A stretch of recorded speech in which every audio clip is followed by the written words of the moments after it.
Welcome to TikTok Tuesday with myself, Alan Driggers, with the IEP coach.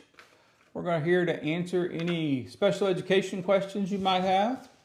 If you happen to have a question, feel free to drop it in the notes. We're going to talk a little bit about MDRs today, a little bit, but also want to let you know we're going to have a webinar on Thursday, November the 6th.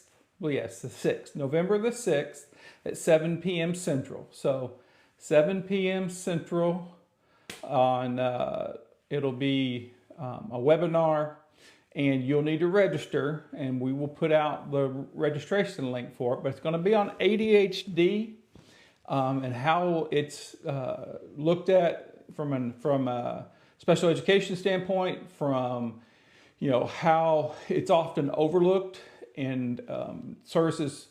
It's just one of those. It's an invisible disability, and so a lot of things are missed. I see a lot of behaviors that are very common with students who have ADHD are considered intentional or behaviors, and so a lot of times the students are being punished for their disability.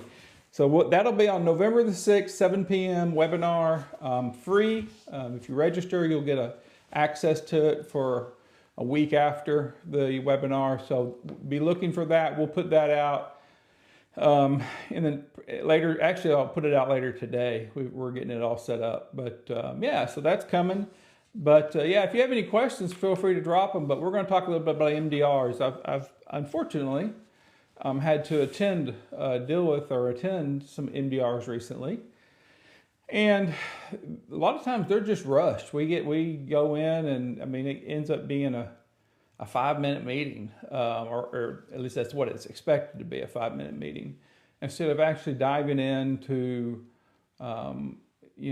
if there's a reason behind it, if it's the behavior. I know you do ask for the two questions that need to be asked, the key questions about, was the conduct caused by the directly because of the student's disability, or is it a direct result of the school's failure to implement the IEP? So a couple of things.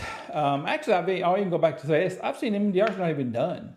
So why would an MDR need to be done? What is the purpose of an MDR? So it's required, an MDR is required under 300.530, letter C. So C, it says, when a school decides to change the place of a student with a disability due to their violation of the school's code of conduct.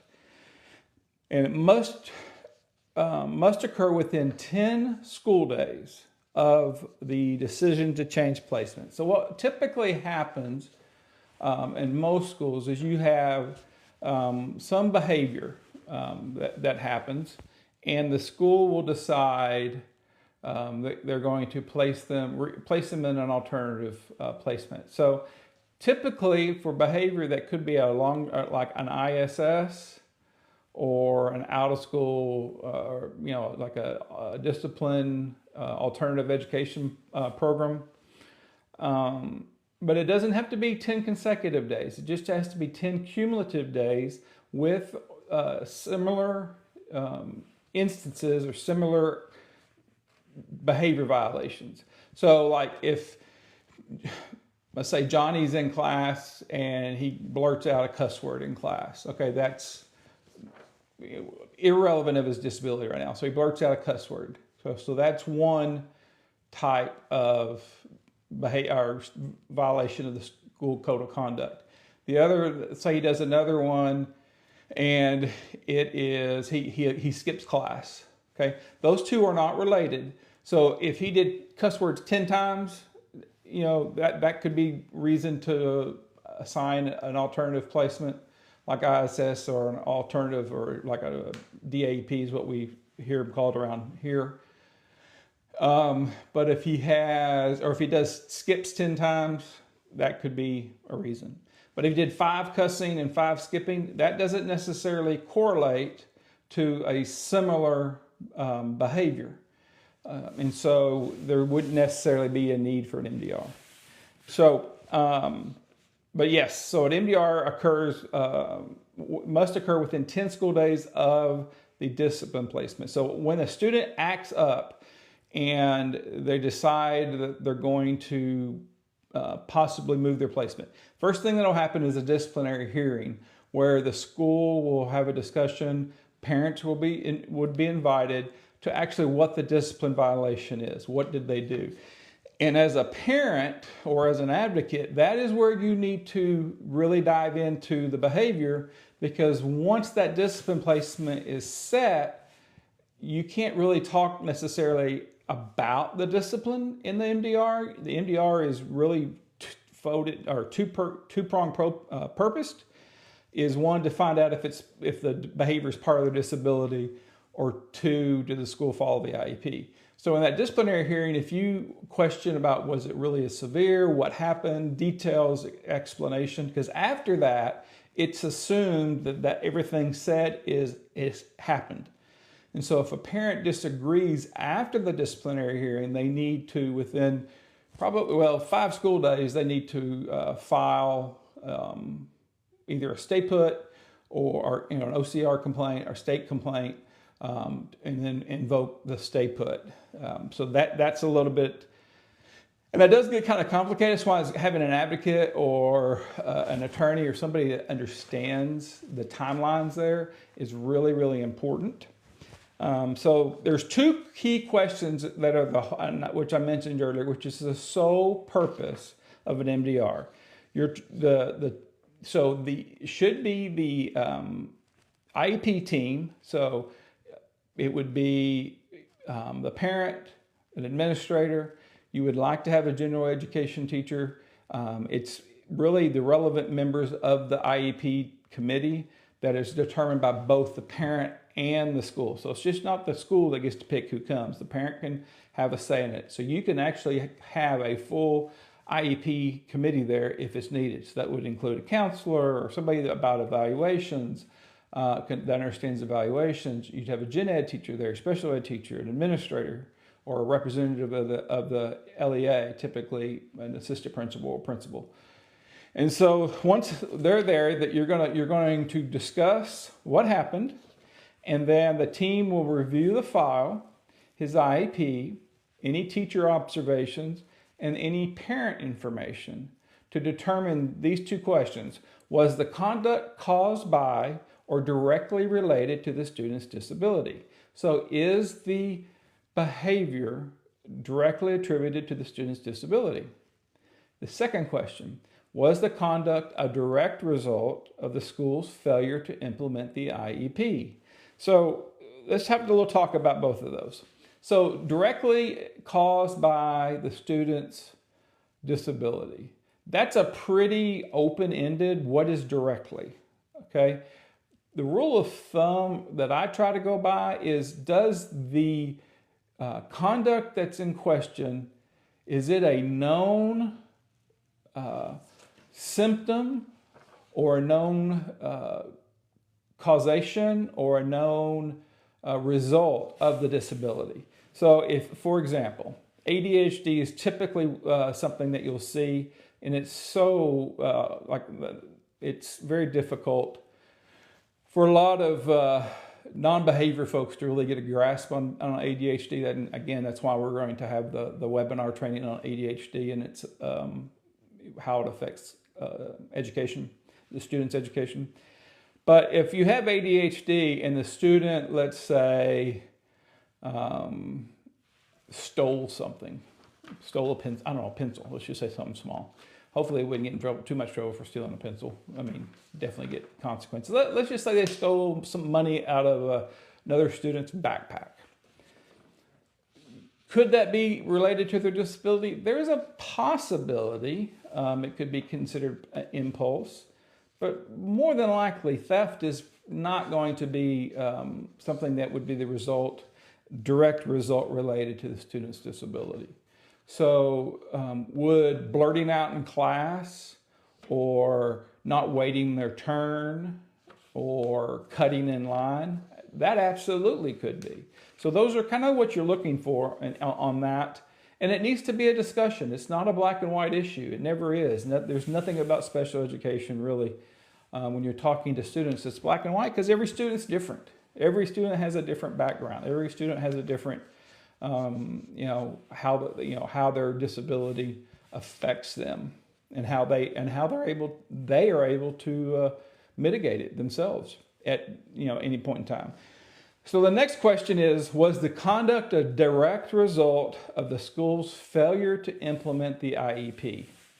And this is where it gets kind of, I don't want to say sensitive, but it can get pretty, the denial of a student's following the following of an IEP, you get into also denial of FAPE if you're not following their IEP. So schools do set themselves up though, having been a school-based member and been a teacher, special ed teacher, campus leader, when you put 30, 20 accommodations on a student's IEP, they have to be followed. And if those are, let's say, behavior related, and we're going to assign the student to a discipline because of behavior, and those accommodations, one, weren't followed, or two, they're not even tracked so that you know how they're being followed, that could definitely fall into, was the conduct a direct result? Yes, I mean, often. So you, as a school, you need to really make sure whenever you're doing, as a case manager or special ed teacher, when you are working and developing an IEP, an annual IEP, you need to make sure those accommodations are actually really needed. I see so often, I looked at one the other day, I had a case the other day, the student had 25 accommodations, and I'm like, those poor teachers, there's no way you can do 25 accommodations, and it was across the board for every class. And so that really needs to be thinned out. And one thing I do as an advocate is when I have a IEP meeting, we really want to tease out what accommodations, one, are really needed, two, which ones are really being used. And you want to talk to the parents, you want to talk to the school, you want to get input from the school, from especially the teachers. Which ones are they using? Which ones do they not use? And I'll hear oftentimes, especially with high school kids, oh, he refuses his IE, he refuses that. He refuses small group testing. He refuses, anything that's listed as accommodation. That's really not a choice for the student. We don't give students even if they're 13, 14, we don't usually give them the choice, hey, would you like to solve this equation in Algebra 2? No, I mean, you do it. You have to do it. It's part of it. And so an IEP is also, it's a legal document. And as a teacher, you need to voice up. That's why it's so important whenever an annual IEP is worked on, that teachers give input of what's working, what's not working, what do you use and what you don't use. Because those accommodations, if they're in your class, one, you have to implement them. There's not so Endrew F, you'll see this at teacher discretion with a lot. Endrew F got rid of that. Endrew F was a Supreme Court case in 2017, so it's 8 years old. And one of the things it says in there is that teacher observation, teacher discretion, anything that's subjective and cannot be measured is not valid. It can't be used. And so it has to be measurable. So how do you measure teacher discretion? How do you measure the teacher giving it to one student and not another? How do you give it to this class teachers does it, but this class's teacher does? And so it sets teachers up when you put teacher discretion, because now their professional opinion is being judged, for the lack of a better word. And so to save teachers that headache, it is very smart to remove from your goals, from your accommodation, anything that's at discretion. Student discretion, teacher discretion, it either needs to be in there that this is happening or it doesn't. It's really that simple. And Endrew F, again, an 8-0 decision by the Supreme Court in 2017, actually addresses teacher observations, teacher discretion. And they stated that it is not a measurable goal. You can't measure discretion. And so therefore it is not valid. So, so if you're a teacher and you're watching this, just keep that in mind. Most schools don't even talk about Endrew F. It is the law of the land. It was a huge case that changed since 1975, since basically special educations have been, students have been able to attend public schools. It changed from minimal goals, minimal improvement, minimal learning to it has to be meaningful. It has to be meaningful in light of the student's circumstances. So, and that was the big piece of it, and it really changed how students, special ed students, are taught their goals. It's not just supposed to be babysitting, which is a lot of what it was prior. Now you're actually supposed to be educating them. And I know it just gives more and more and more to special education teachers without any help. I know that. First of all, you're not trained. Second of all, you're overworked. Third, I mean, you'll have, I talked to a case manager the other day, had 50 kids on their caseload. 50. Like, when do you have time to teach? When do you have time to work with kids? It's really getting out of control. And as an advocate, one of the things I try to do, one is anytime I'm at an IEP table or in a meeting, I'm trying to educate, but I'm really trying to get administration to see the struggle that teachers are having and the lack of support that they're getting, because it is, I say this all the time, it's intentional or it's incompetence.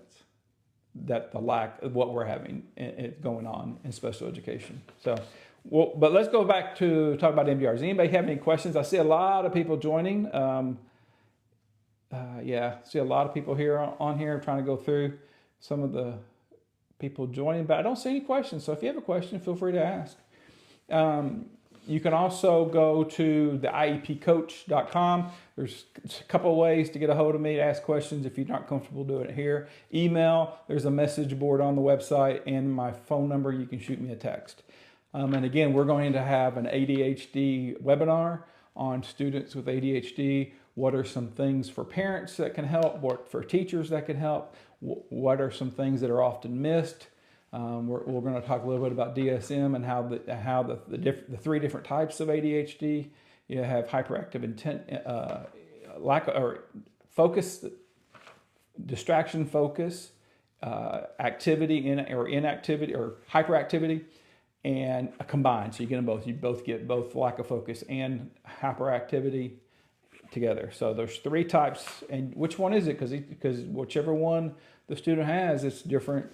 It's just ADHD is a blanket, kind of an umbrella, but you got to dive down deeper to what type. And we'll talk about how that's found, how you work with medical professionals to help that to do what's best for the kid. So let's go back to MDRs. So if in the MDR it's decided that the behavior is a manifestation. So okay, the behavior is a manifestation of their disability. So one of the things you need to do is you need to have an FBA. An FBA must be done. If it has not been done within the last 12 months, it must be done. You must. So what you would do after you close the MDR, you'd actually want to start a new meeting immediately right there. Start a review IEP and request the FBA. And the reason you do it as a meeting is so that it's put on a PWN, and that way the parents, as a parent, you want to make sure that happens, because a PWN is a legal document, and if they do it via that, now there's a timeline and there's other things that the school has to do. I came across a student last week who had 4 MDRs in the last 2 years. 3 of them were either it was a manifestation or the school wasn't following the IEP, and he had 12 referrals, and the last FBA was 5 years ago. I'm like, okay, somebody, I mean, where's the flags coming from, guys? If this kid's having this much difficulty, I don't care if it's the same behavior or not. You're going from 8 to 13. A lot happens then. And in this child's particular, there had parents divorced. He had moved away from his friends and the rest of the family. And so there was a lot going on with this student. And yeah, so if behavior is a manifestation, conduct an FBA. If it hasn't already been done within the last 12 months, if it has been done within the last 12 months, you might want to do what's called an FBR, a functional behavioral review, just to make sure that everything's on the same page and we're good to go. You want to develop or revise their BIP, their behavior intervention plan, to make sure that it aligns with the FBA. So the way it should work is you have an FBA, which goes into a BIP, which is the FBA is going to tell you kind of what's going on. The BIP is what's going to be the response of the school staff and teachers. And I'll talk about that in just well. And then you'll have some way of tracking it. You'll have a behavior sheet, or I've seen report cards, behavior report cards. And behavior needs to be tracked every day. Unlike goals, which you need to work on at least once a week, behavior has to be tracked daily because behavior happens daily. And a student may have a good day and a bad day. You need to be looking at what the triggers are, what the antecedent is, what's causing the behaviors. If you can find out, maybe it's when he comes to school, first thing in the morning, he's tired, had an argument with mom, or didn't get breakfast, or at the end of the day, are they tired? Or is there medication? If they're on medication, is their medication wearing off? So you need to evaluate those things. So, and so you're going to develop or revise the BIP, and then you're going to return the student to the place that they were removed from, unless the parent and the school agree otherwise. So they should go back. They shouldn't be moved to an IEP, to an ISS or DAP if it is a manifestation of their behavior. Okay. But there are special circumstances, and we're going to talk about that. So a student must be removed regardless of manifestation for three things. Bringing a weapon to school. Bring a weapon to school, it's an automatic. Use, sell, or possess illegal drugs or controlled substances. So any legal drug, controlled substance, they're going to be placed irregardless of if it's a manifestation. And the last one is an inflict serious bodily injury to another person, whether it be a student or staff. It doesn't matter. So if those three things, it's automatic, they're going to get an alternative placement, typically to an alternative placement, and it's up to 45 days. So that is what is the law. So those are the special circumstances. I want to jump back to the BIP because this is something that I have also seen, just kind of to address. So a BIP is use for a student with a disability that how do you respond? So one of the things that I've seen is a student that rides a bus. Now this is interesting. I'd be interested to know if anybody else has seen this. So a student rides a bus and has a couple of bus violations, gets in trouble on the bus, gets written up, gets a discipline referral for those behaviors. Did the bus driver have access to the student's BIP? Because in this particular case, it was being loud on the bus, which, okay, it's a student, they're probably going to be loud. Another one was not staying seated in his seat. Okay, this particular student had ADHD. Yes, he should stay in the bus, stay in the seat. That should be taught. But how many times are you telling them, has that been referred to an administrator to have a talk with the student? But the bus driver had never seen the student's BIP. And so if a student rides transportation that is part of the education. The IEP does cover buses, even if they don't have special education transportation. They have general education transportation with riding with everybody else. The bus driver needs to be made aware. It's kind of unfair to the bus driver. Now, so that's something I have seen recently. So if the behavior is not a manifestation of the disability, the student may be disciplined like any other student on the campus, but must continue to receive their services, their special ed services, their IEP, in the alternative placement. Okay. So I have seen times when the alternative placement was unable to fulfill the student's IEP, and if that's the case, then they cannot be moved to that location. They still, if they're in an alternative discipline placement, they still must get their IEP, and it must be implemented with fidelity. Okay, so that is required. So the MDR, again, let's go over that. MDR must occur within 10 days of the decision to remove the student. Okay, 10 days from the decision, not necessarily the incident, it's the decision they're going to move. So you could have a situation where, let's say, a student was in a fight. School wants to investigate, so they haven't made any decision. They send the student home. They keep them in a different setting. They investigate. It takes a day or two. Then they have a discipline hearing. Now it's determined that we're going to place them in the discipline meeting. They decide they're going to place them in alternative placement. That's when the clock starts. That's when it starts. Okay. So parents must receive a written notice of procedural safeguards on the same day that the change of placement is made. So parents must get the procedural safeguards, even if they've just had an annual, they got to get it again. And it must be on the same day that the discipline hearing is held. Now, the school is supposed to give information to the parent directly what their remedies are. It's very seldom done. They give the procedural safeguards, tell the parents that's what they need to go over. If they have any problems, it's everything they need is listed in there. But you're actually supposed to, as a school, point out, hey, if you have 5 days to file a grievance or a state filing or an OCR filing, and explain what stay put is. The schools are actually supposed to tell the parent that.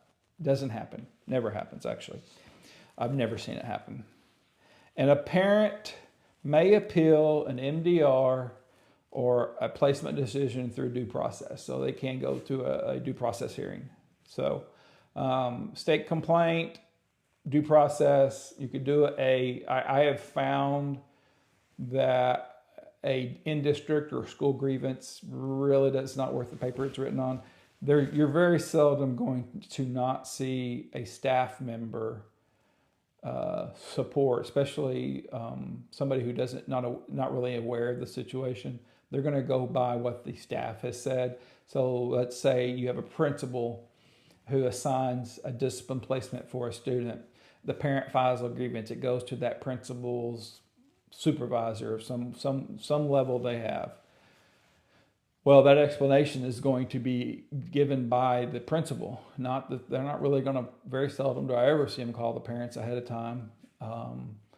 And the parent can file the grievance and give their side and the reasoning behind why it shouldn't happen or should be lessened or whatever. But that school-based member is not, very seldom, going to disagree with their school-based member. And the reason being because it's just, the morale would, and I understand that they're just not going to do it. They're not going to.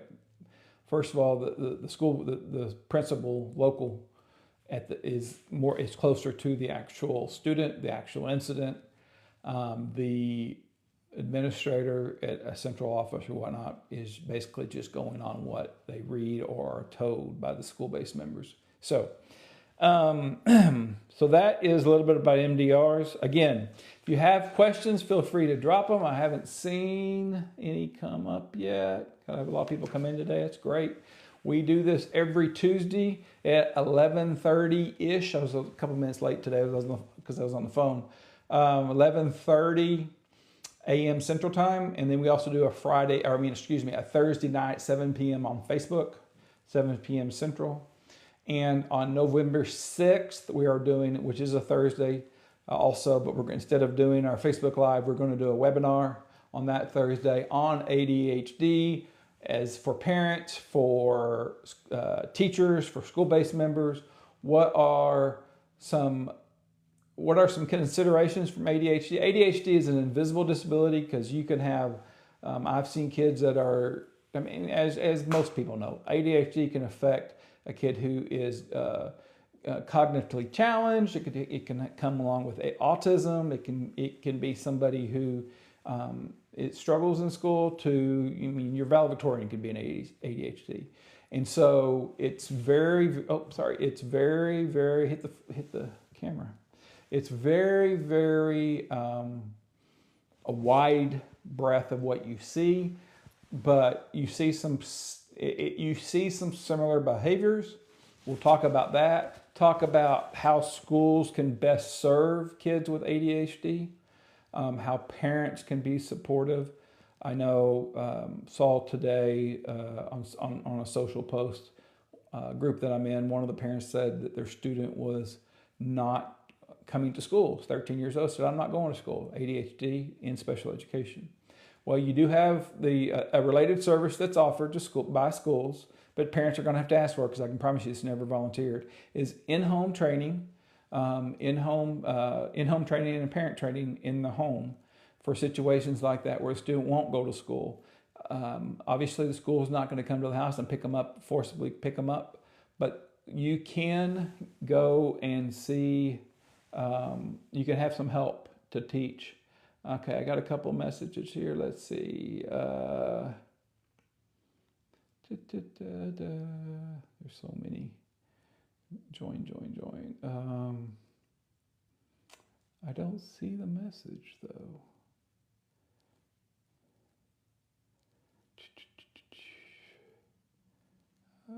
Come on.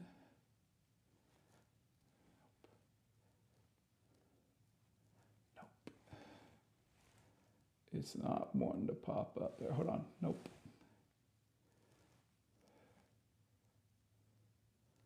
All right. Well, if you left me a message, I will, after I turn this off, I'll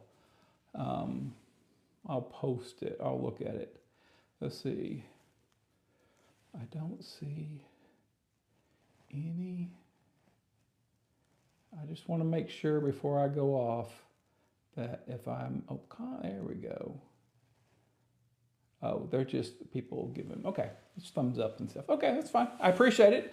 But again, November 6th, ADHD, we're going to have a long, or it'll be about a 20, 30 minute, I'll give some information, then we'll open up the floor to ask your questions. I know this is a big area. I believe there's the biggest area that in special education, one of the biggest areas, I think it's the biggest, is ADHD, that we don't get right, that we don't understand some of what the students are going through, some of what the symptoms. I saw on a teacher input the other day that the student will not stop talking and will not stay in their seat. And I can't, they're punishing the student for that. It's his disability. You're not going to punish a student that's in a wheelchair because they're not walking. At least, Lord, I hope not. But for ADHD kids, sometimes them blurting out, being impulse, not being able to stay in one place, they literally don't know they're doing it. And so if you don't get it, don't understand that, we're going to talk about that. I'm going to give you some personal experiences also in that webinar. So if I don't see any questions, I don't see any popping up, we're going to call this a day. Again, every Tuesday, 11:30 a.m., TikTok Tuesday, Q&A with Coach. I talk about different topics. You're welcome to come and ask questions. Thursday night, 7 p.m. on Facebook, the IEP Coach Facebook. We do go live 7 p.m. Central Time, kind of the same format. We talk a little bit about one particular subject, and we'll answer questions. If you want to reach out to us, I am an advocate. If you're interested in an advocate, part of our team, you can go to the IEP Coach. My phone number is there. You can feel free to text or call, leave a message if you want. You can also email. My email is there, and there is a message feature on the app or on the website that you can drop a message. So I hope everybody has a great day. Please reach out if you have any questions. I am here to help. So have a great day, and we'll talk to everybody next time.